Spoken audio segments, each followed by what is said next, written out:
The prayer of Jesus, as portrayed in the Gospel of John chapter 17, has three parts.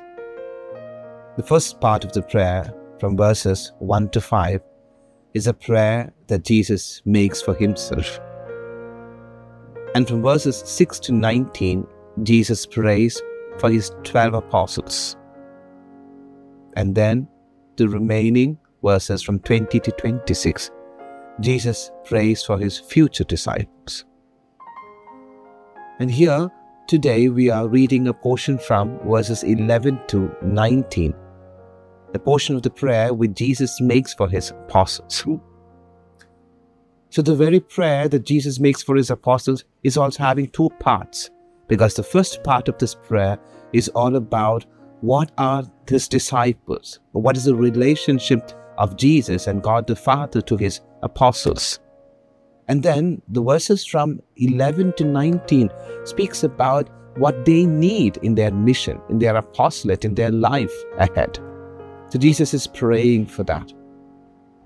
My dear brothers and sisters, now this prayer is very much speaking about the kind of nature that we need to imbibe when we are having this relationship with our God.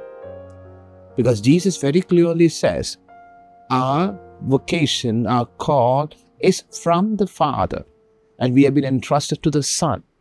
And now that very Son is praying that we may have the required courage and strength and all the qualities that are required to fulfill the mission of the Father.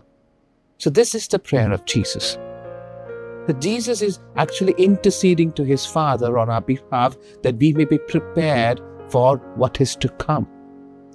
Because there are going to be a lot of tribulations. There are going to be moments when we would leave our faith and run away. There would be times when we would desert the person who has called us. Therefore, Jesus is praying, Father, let them be one in us as you are in me and I am in you. Let them never be separated.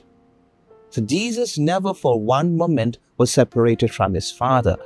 And Jesus wants that we too remain united with him, not separated from him. And this is the core of the prayer of Jesus in the second part. He prays for unity. He prays that we may be kept from all dangers. And he also prays that we may be mission-oriented and that we may remain united with the Father and the Son. This is the prayer of Jesus. Now, is this our prayer? What is the nature of our prayer? Are we praying in like manner? If not, we need to think, because we have a vocation, we have a call, we have all accepted, irrespective of the status of our life, we have all accepted this call of the Lord.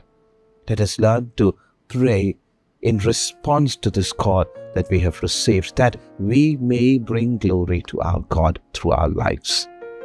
Amen.